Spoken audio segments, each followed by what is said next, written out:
I invite you to turn to our scriptures, to Proverbs, the 31st chapter. We'll begin reading with the 10th verse of the 31st chapter.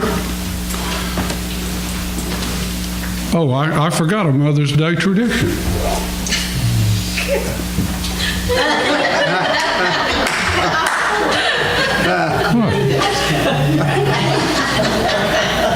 My wife was telling me on the way over here that she missed the wonderful tradition that all used to wear a red nose in her church. And red rose. Rose.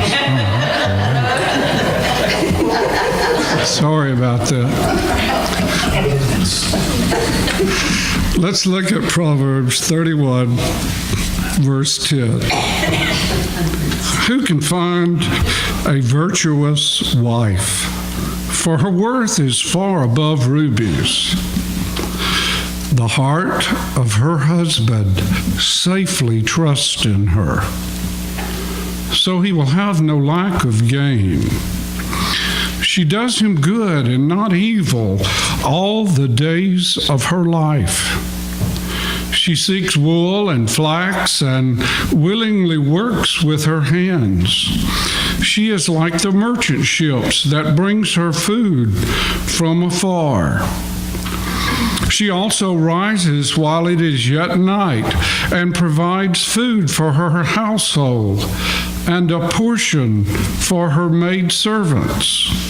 She considers a field and buys it. From her profit she plants a vineyard. She girds herself with strength and strengthens her arms. She perceives that her merchandise is good, and her lamp does not go out by night.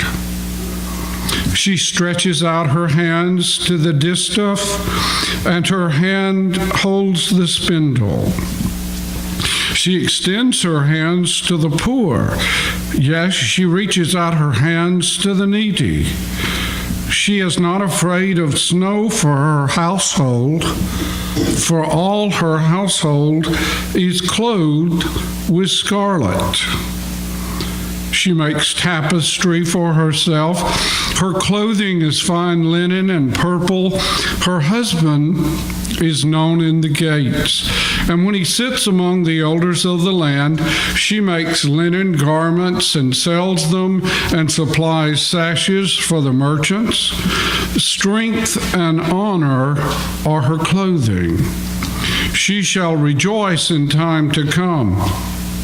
She opens her mouth with wisdom, and on her tongue is the law of kindness. She watches over the ways of her household and does not eat the bread of idleness. Her children rise up and call her blessed, her husband also, and he praises her. Many daughters have done well, but you excel them all. Charm is deceitful, and beauty is passing. But a woman who fears the Lord, she shall be praised. Give her of the fruit of her hands, and let her own works praise her in the gates. This is the word of the Lord. Thanks be to God. You know, moms taught us an awful lot. My mom taught me an awful lot. I imagine yours did too. She taught me about the weather. She said, would you look at your room? It looks like a tornado has been in here. She taught me about religions. You better pray that that stain comes out of the carpet. She taught me about time travel. I'm going to knock you into the middle of next week. She taught me about osmosis. Shut your mouth and eat your vegetables. She taught me about the circle of life. I brought you into this world, I can take you out. She taught me about envy. Millions don't have parents like you do. And that was true. And she taught me about receiving. You're going to get it. Genealogy. Were you raised in a barn? Justice. One day you'll have kids just like you. Angela gets a call every now and then from Lyle going, I'm so sorry, Mom, I'm so sorry. Logic, because I said so. Stamina. You will sit there until you eat your spinach. Irony. Keep crying and I'll give you something to cry about. Flexibility.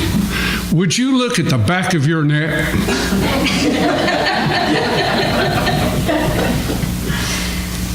Foresight.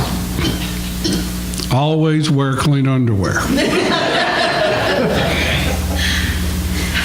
Following others. If they jumped off a bridge, would you? And one of my favorites, behavior modification. Stop acting like your father.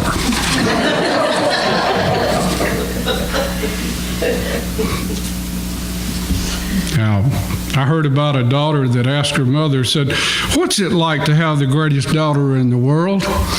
And the mother replied, I don't know, you'll have to ask Grandma. One pundit has written, marriage is a fairy tale, except it's in reverse. You start out at a ball in a beautiful gown, and you end up spending all day cleaning up after little people. But the ultimate mom comeback is this. The boy said, Mom, stop making jokes. You're not funny. You can't make a joke. To which the mom replied, I made you, didn't I? Now, many thoughts and emotions touch our hearts on this day. They flood our minds and our hearts, and I know you're like me. You wish to honor the godly women in our lives that we call or called Mom. So to do that, I want us to reflect on these takeaways from our message today. And hopefully these thoughts will help us to honor not just our moms, but all godly women. The first of these takeaways is the real value of a godly woman. I would like for us to take away that thought. And then I would like for us to think about the roles and responsibilities of godly women. And then the rewards of a godly woman. And finally, our responsibilities to love and support and encourage the godly women in our lives. Now, this morning, as we think about the women of virtue in our lives, I cannot help but pause and breathe a prayer of thankfulness for the women in my life. The first is Edna Catherine, my mom. I thank you for allowing me time to spend with her this week. It was delightful seeing her, and I was able, because I went down a day early, to take her to see her two surviving sisters, Aunt Betty and Aunt Janice, and some of her nieces and nephews. And when we arrived at the home, she was sitting there in her wheelchair with an embroidered sweatshirt with Mardi Gras beads on. What a beautiful sight. And I was able to spend a little bit of time talking with her that day with her whiteboard, because she can't really hear what I'm saying. She reads lips sometimes, but she does better with the whiteboard. But you know, she's learning how to use the phone we gave her. We gave her a phone that you can read the person's, when they talk, they can see the print, but she never looks at that unless she has an agenda. And last night she had an agenda. She called me to complain about the coffee at Comfort Care. She said they put chalk in it. And I want you to sign something authorizing me to be able to drink coffee and not that stuff. Well, the reason they put this thickener in it is because she gets choked on things very easily, and so they have to put the thickener in her water, they have to put it in her coffee, they have to put it in everything.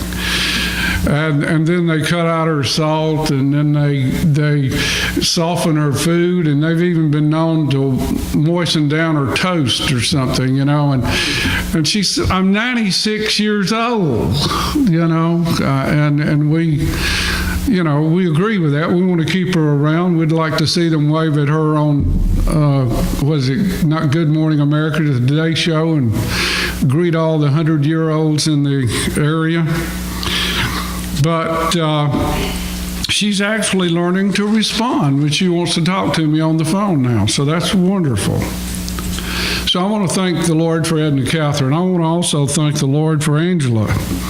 We celebrate 45 years this May the 31st. And as far as I'm concerned, she's the poster lady for a godly woman and a servant mother. And then I want to thank the Lord for my two daughters, Mary Hillel and Bethany Noel. And now my granddaughter, Lydia. Follow in your mother's footsteps, and you will always do well in life. Now, in looking at the real value of a godly woman, I cannot help but recall the sad commentary of one philosopher. He said, and I paraphrase, "In America today, we know the price of everything and the value of nothing."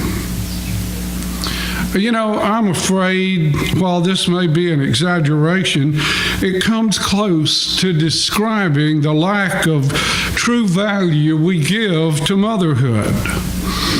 In other generations, Napoleon was credited as saying, "The hand that rocks the cradle rules the world." And we know mother has such a powerful impact on our lives that the last words of a dying soldier are often mother. And even today, when you watch TV and a sports star gets on the camera, what does he do? Does he say, "Hi, Dad"? No. He says, "Hi, Mom." Well, what is this power of motherhood? I believe it is best described by Jesus as true greatness. Jesus said in Matthew's gospel, "Whoever will be great among you, let him be your minister, and whoever will be chief among you, let him be your servant." Now today we're going to honor one who's truly the greatest among us. Her name is Mom. Now, there are many good reasons to do this. The first reason is biblical. It is biblical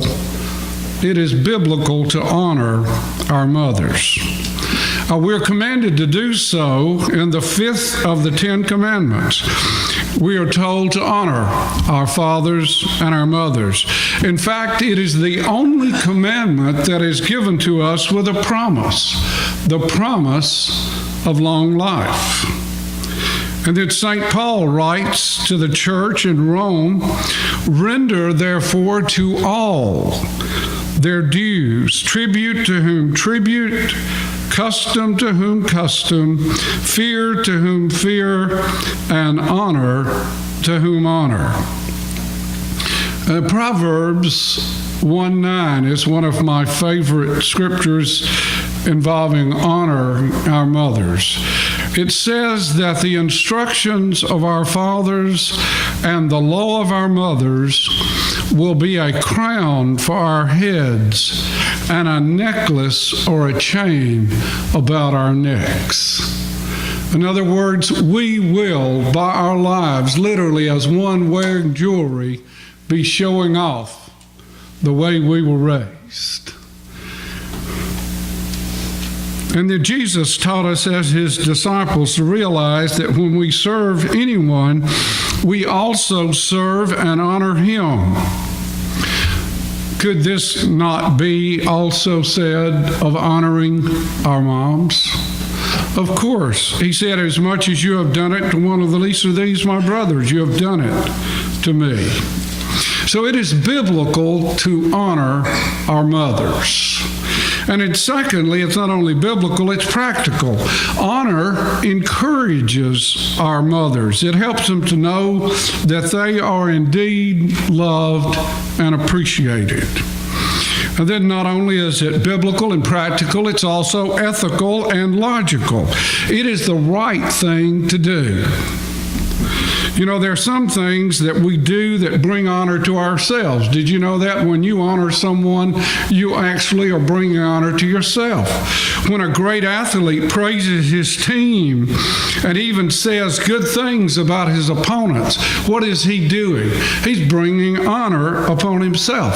And then also to not do certain things, not only to dishonor others, brings dishonor upon ourselves. So to not honor our mothers would be to bring dishonor on ourselves.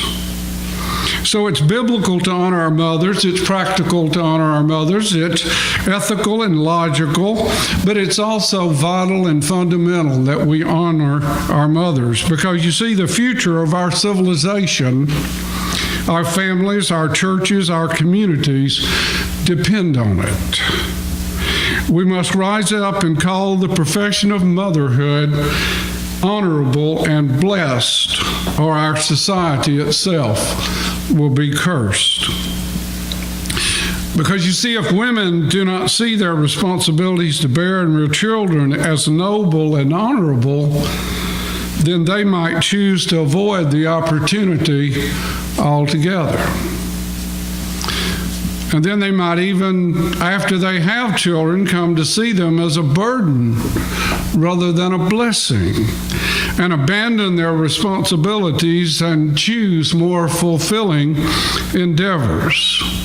Now, here I must say, to avoid any confusion, that I have the highest respect for working mothers. My own mother retired from J.C. Penney, and my wife has worked outside the home for many years of our married life. And I want to tell you, it's not easy to juggle a career and a domestic obligation. So we need to give praise and honor to those moms who stay at home and maybe homeschool or raise their children in the public school system or the private school system for that matter, or for the moms who work in the marketplace. They both deserve our honor. And then there might even be those who would abort future lives for no other reason than their own convenience. A sad tragedy in our society. So we must honor our moms for going to the very gates of death to give us life. To do this under such excruciating pain. I heard about a young lady who was going to give birth soon, and she asked her mother, she said, "Mom, what's it like to have a baby?" And her mom said, "Just take your finger and pinch your bottom lip." And so she did, and she said, "That hurts." And she said, "Is that all it is?" And she said, "No, now stretch it over your head."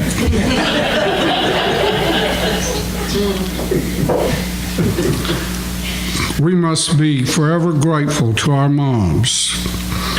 who did this for us.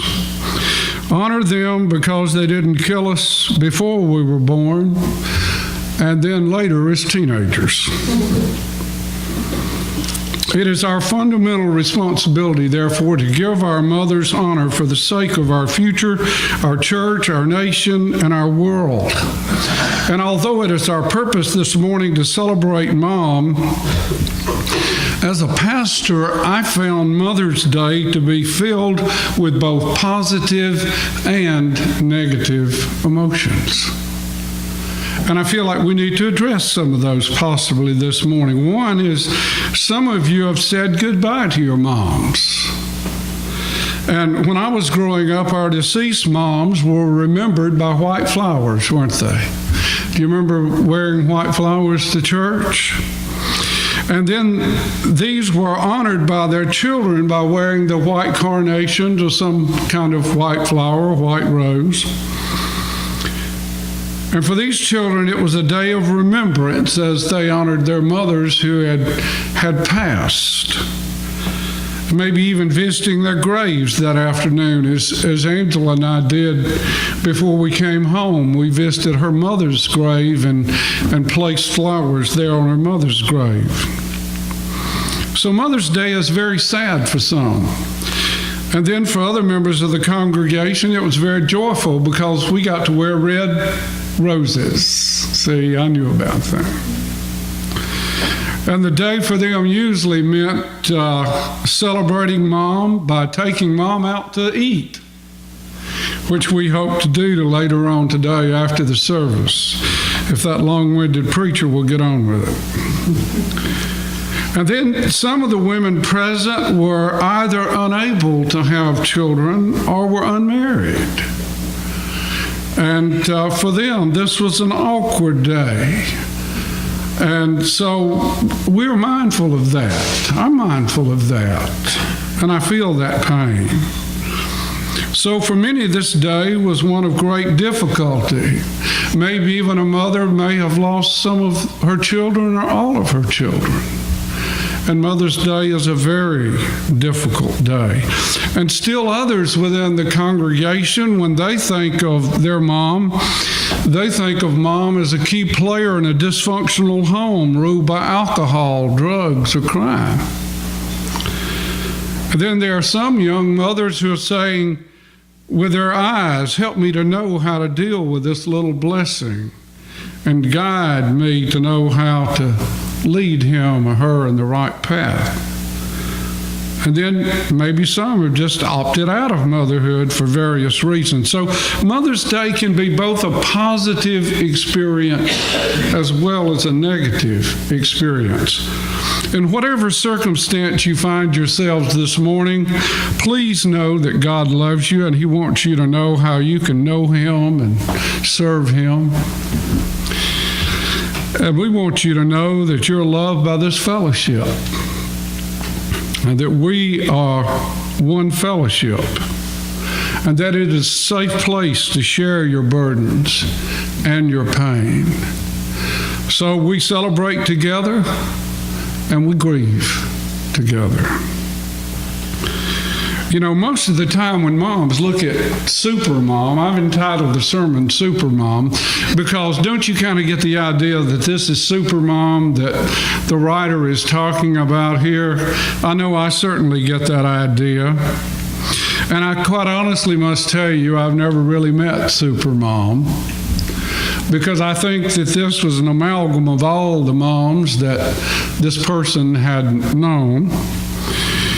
But I do want us, as we engage the text this morning, as we think about it, to think about certain things about this text. The first thing is the author is believed to be Solomon because it is in Proverbs. Although the writer gives credit to who? He says in the first verse, the words of King Lemuel, the utterance which who taught him? His mother.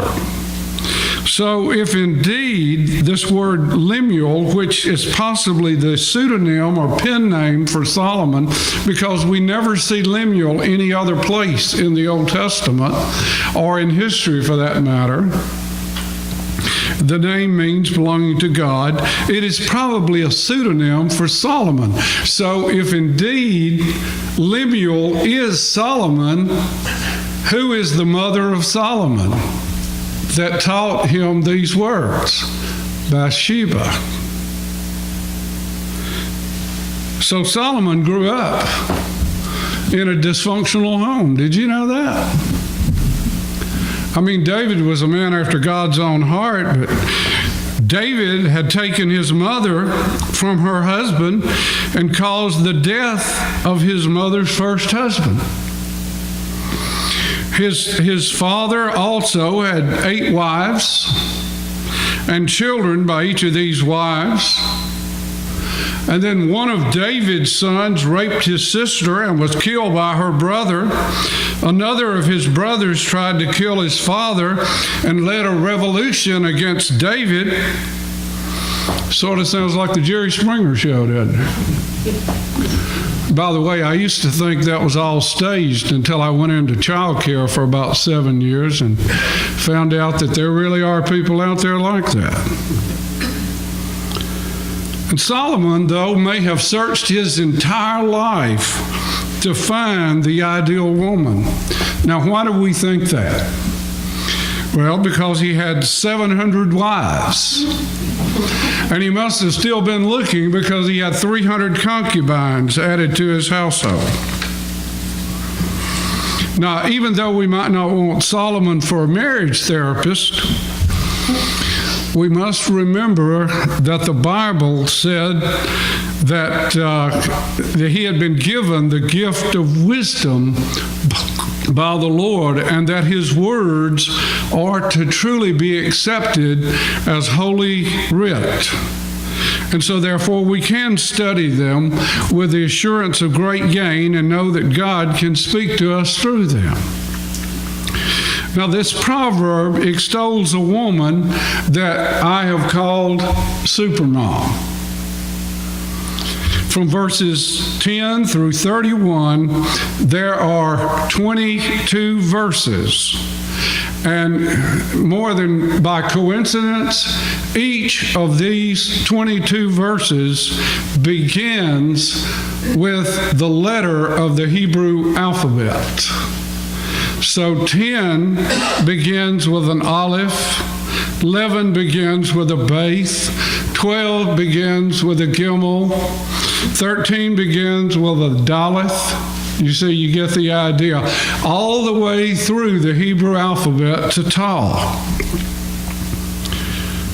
Now, what does that tell us about this? It probably tells us that this was something that was used as a teaching instrument in the home so that mothers could teach their daughters what it was like to be a good and godly woman.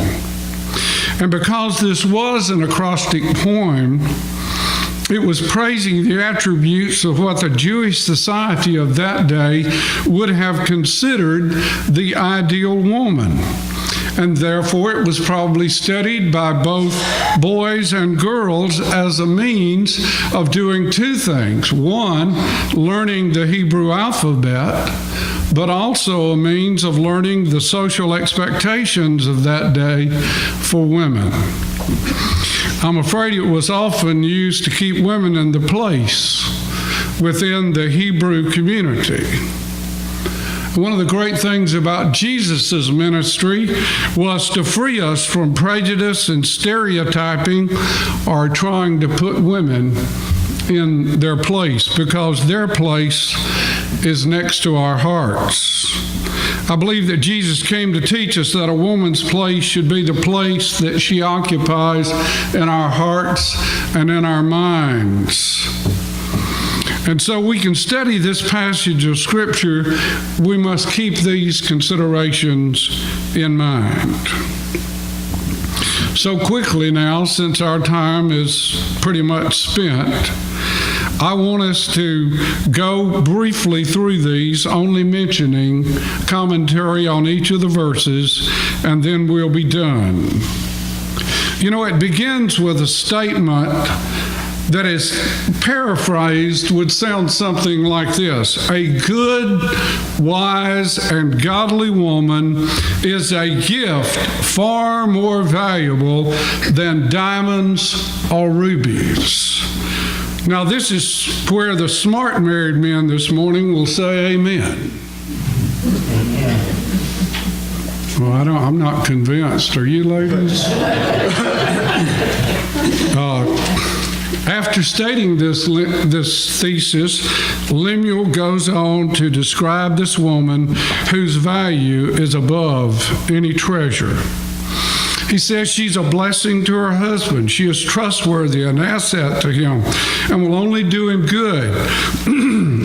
He says she is industrious, versatile, cheerful, productive. She is energetic, highly motivated, rises before sunup. By the way, my wife has informed me that as soon as she has servants to care for, she'll start rising before sunup also. She is sagacious, wise, knowledgeable. She is strong. We have a word for it in the South, a steel magnolia. She is confident, secure, has a positive self-esteem without arrogance. Her lamp is not put out at night. She is creative. She can multitask. She is generous. She opens her hands to the poor. She is secure because she is prepared. She is not afraid of snow because her household is clothed in scarlet. The Hebrew word for scarlet there can also be translated several layers, which also would make sense. And she knows how to quilt or to weave. She makes bed coverings or tapestries. She is clothed in fine linen and purple. Her husband is well respected and is numbered among the leaders of the community. She knows business from top to bottom. She's not afraid of the future because strength and dignity are how she presents herself. She laughs at the days to come. When she opens her mouth, wisdom comes out, but always with kindness. And she is vigilant to see the needs of her family and is not idle. She does not eat the bread of idleness. She influences her family. They rise up and call her blessed. She stands out from even the excellent wives. Of course she does. She's SUPERMOM. She knows the deceitfulness of charm and how beauty can make one vain, but that a woman who is reverent deserves praise. And she earns her keep, fruit of her hands, and her works give her honor. Thus ends the saga of SUPERMOM. Because some of these attributes are definitely exaggerated, some have come to almost ignore this proverb. I believe that's a mistake, because there's much to learn here. It is true that a man may work from sun to sun, but a woman's work is never done. You know, God has put it in the heart of mothers, though, the willingness to not only serve and sacrifice for their family, but also the ability to find great satisfaction in doing so. Have you ever watched a young mother? They never get a full night's sleep, yet some of them still have to rise early and go to work. They never eat a hot meal or have a peaceful meal because they have to become an amateur psychologist trying to cater to the needs of the child or children, as the case may be. As someone said, you're twice a parent when you have more than one, because then you have to negotiate between them. Oh, wow. They learn how to dress children while they're getting dressed themselves. And they also learn how to get bubble gum out of hair, spit up stains out of favorite dresses, and little chocolate handprints out of Easter frogs.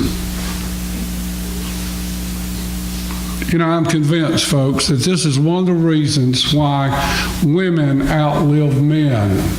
by several years, because God is compensating for those early years when we sit back and they do it.